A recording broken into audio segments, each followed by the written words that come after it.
Welcome to Shoe Time in the Morning with Mitch. Ladies and gentlemen, welcome to Shoe Time in the Morning with Mitch. We are here in the kitchen talking nutrition, putting knowledge in your brain to make you healthy once again. Actually, I gotta be honest, I'm impressed with a lot of you guys because if you're being truthful, I asked my class and my class last year, so probably a lot of Mr. Moore-Hemwick's class, how much soda do you drink a week? And you know what? To be honest, most of them said that they drink 1 can or none a week.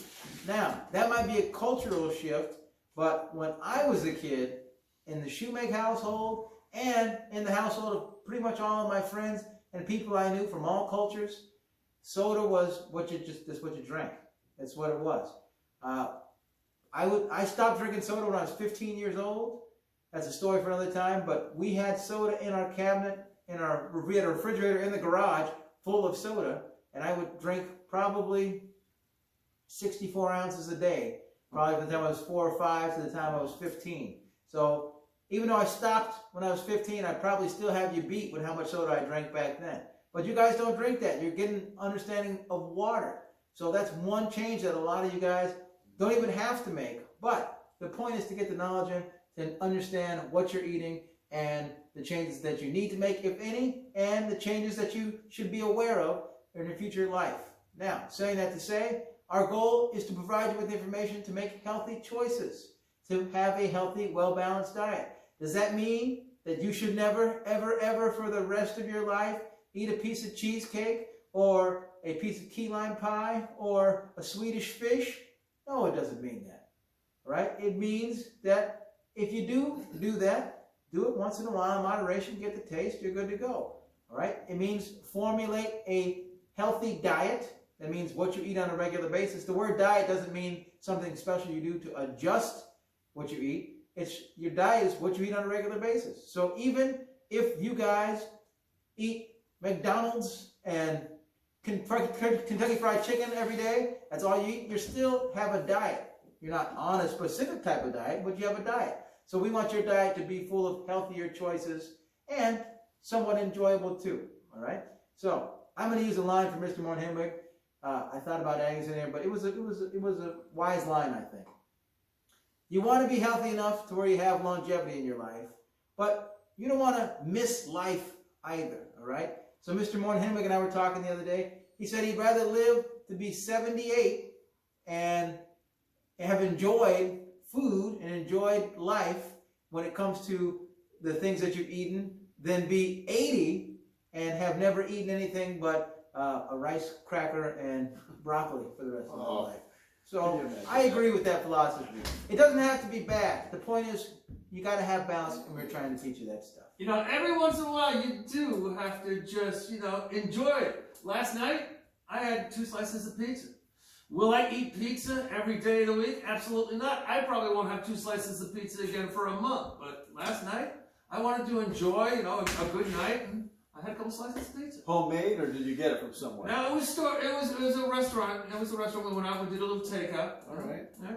All right. Well, it's the truth. Whatever you like, that doesn't mean you got to stop eating it in its entirety, but just limit it to a time when you enjoy it. I don't care what you like. If you eat the same thing that you love right now over and over again, eventually you're going to get tired of it.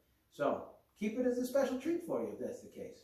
Now, today, what we're going to talk about is how to know what's in our food. How do we do that? Through reading the nutrition labels.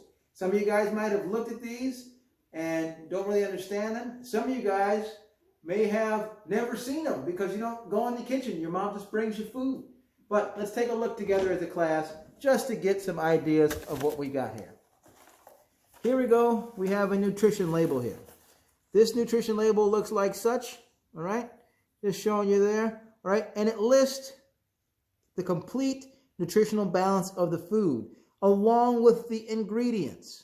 All right, in the ingredients, when you read an ingredients list, it is mandated that in the ingredients list, whatever is in the food the most, whatever the biggest proportion or ratio of ingredient in the food is listed first from highest to least. So for this oatmeal, it is whole grain oats. The second ingredient, anyone want to take a guess?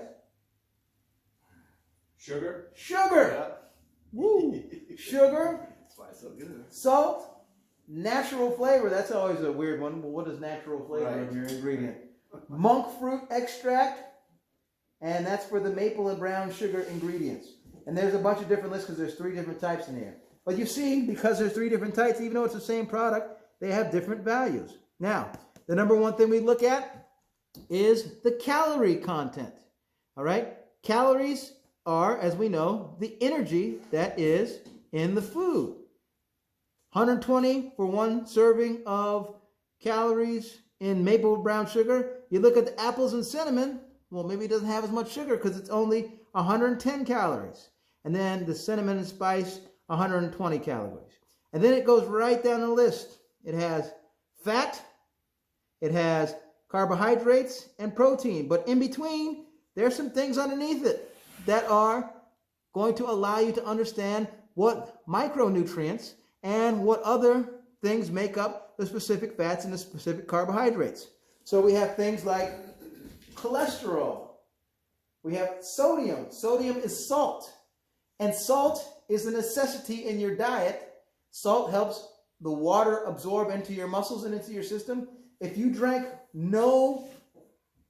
no salt, your body would not absorb water. It's a true story. If you drank nothing but water all day with that 1 drop of salt, you would urinate so much that all the water would leave your body. And you could drink 2 gallons of water a day and still be dehydrated if you have absolutely 0 salt in your body. So salt is important. However, American diet, we get a lot of salt. So we got to balance it out to understand. We got salt. Sodium is salt. Know that. Sodium is salt. And then under carbohydrates, we have fiber. Fiber is if you think of like a celery stalk and you eat it and it's leafy, but it's also got the little veins, the spines of almost looks like glue, but a hard glue in between it. That is fiber. Fiber is what helps clean your system out.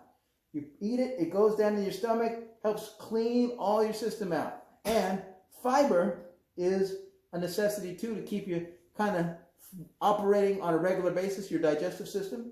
But that's included under the carbohydrates.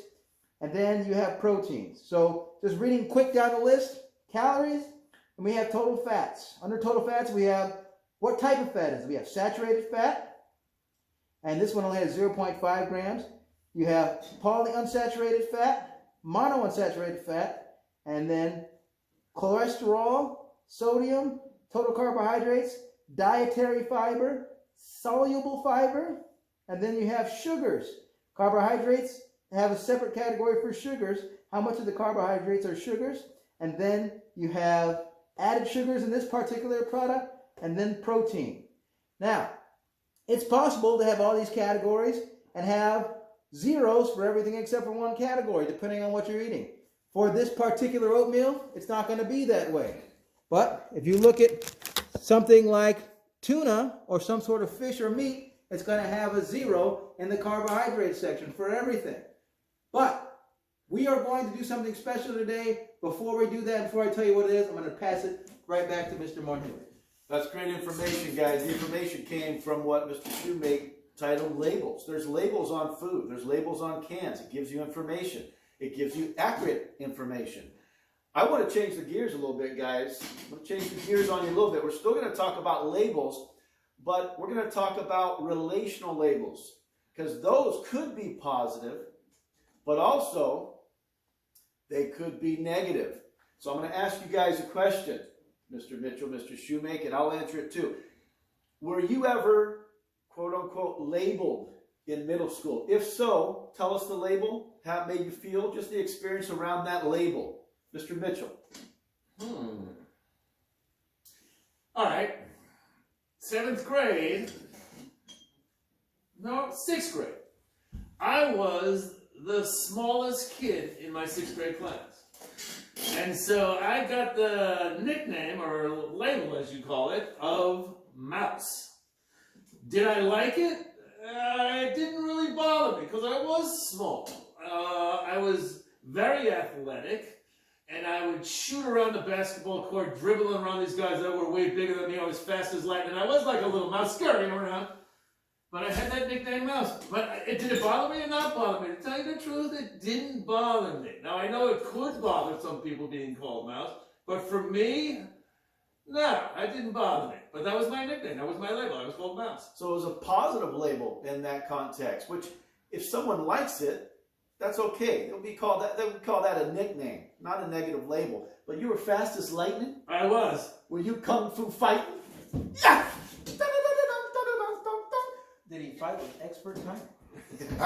Mr. Shoemake, any labels that you endured or enjoyed? Well, interestingly enough, I had a pretty tight circle of friends in school, in middle school and high school. One unique thing, when you say that, comes to mind, and it actually reminds me of when I was at De Anza College. And it wasn't so much that it was a label, but there was a guy that I had sat in a class with, and he sat a desk or two away, and I was not rude to him, he wasn't rude to me, but we didn't know each other very well. And then we got placed in a group, and he came with 3 or 4 people over to the place where I was living at the time, and we hung out, and I was hosting, I was entertaining, and I'm the type of guy where I'm a little introverted, or I'm not a very super outgoing person when I don't know you, but as soon as we get to know each other, or in a right environment, I become kind of buoyant. I'm a people person. But what he told me when he came over, when he's leaving, he said, man, you're a pretty funny guy. He said, when I saw you, I always thought you were kind of mean. So he thought because I sat there and I wasn't really outgoing, that I was a mean individual or kind of a hard person to approach. And that kind of just let me think of, wasn't so much of a label that followed me, but it was something to think of in the fact of you have how people perceive you. And you can build reputations like you were saying a little bit earlier. The thing is, if you build a reputation for something, or as Mr. Moorhead said last video, if you're around negative people or you're around things that are not beneficial to your life, well, you're going to be associated with that. For instance, if a bunch of people robbed the bank and they came in and walked in the house right now while we're filming Shoe Time, and the police came in and they were following them and tried to arrest them, well, guess what? They might arrest us too just because they say, well, we didn't do anything. We're just here filming Shoe Time. But guess what? You got bank robbers in the house. We don't know. Are you part of it? Are you not part of it? I don't know. I mean, we got to sort it out later. You're coming with us. So you got to be mindful of those type of things. And I would say the one that struck me when you said that was just someone thought I was mean just from looking at me because I wasn't smiling a lot in class. I was pretty serious. But when you see people, you get to see who they are when you meet them person to person. Indeed. I'd rather be dead than have red on my head. That's what they used to say to me. My hair looks a little darker now, but when I was in middle school, my hair was not literally red, but it was carrot top. It was dark auburn. And so that's what people would say to me. No, Brad, I'd rather be dead than have red on my head. Now, death is a very serious thing. So I didn't think a whole lot about it when I was your age, but as I'm getting older, I look back at when they said that to me, Mr. Shoemake, it did bother me a little bit. But also, now, I take pride in my copper top hair because we make up 3% of the American population. Only about 3% of the American population have red head or orange hair. So take pride in that. But I remember that affected me a little bit more negatively when I was in middle school. Now, as an adult, I realized that I was very privileged and still am. Oh, no. Ladies and gentlemen, Mr. Shoemake happens to be in possession because of his sisters and brothers of a treat. Here is the wonderful Mr. Bradworth Moorhenwig with a full head of red hair in his high school here at Oak Grove High School. He really did have red hair, folks. That is a wonderful picture, Mr. Shoemake. Thank you. Hopefully none of you gagged. That's okay if you did. That's okay if you did. Hey, Sports Factor, what's on your mind this video? All right, NBA. We've talked about points for the last couple of shoe times, but that's not all that basketball is. Basketball is teamwork. Okay? And so when you're trying to score a basket, sometimes it's that person who makes that beautiful pass to you, and then you catch that pass, and then you make that basket. Now that, if you know basketball, is called an assist. And there are players in history who were known for how well they could pass a basketball. They are just perfect teammates. They would see you, they would anticipate where you're going to cut, they would make that beautiful bounce pass to you, and you'd have that beautiful little layup or that little jump shot. Now, question, who is the player who has the most assists all time? Nice. You can't score without the ball. You can't. You need playmakers. You gotta have a Robin to that Batman. You know what's interesting too? You watch Hall of Fame speeches by NBA players. Most often they mention that person who got them the ball. Very, very appreciative. That's for sure. Can't score without the ball. Great question, Sports Factor. All right, Jolly Geographer. The answer to Mr. Sports Factor's question is a very unselfish person. There you Now, go. There you go. Here we go. Jolly Geographer time.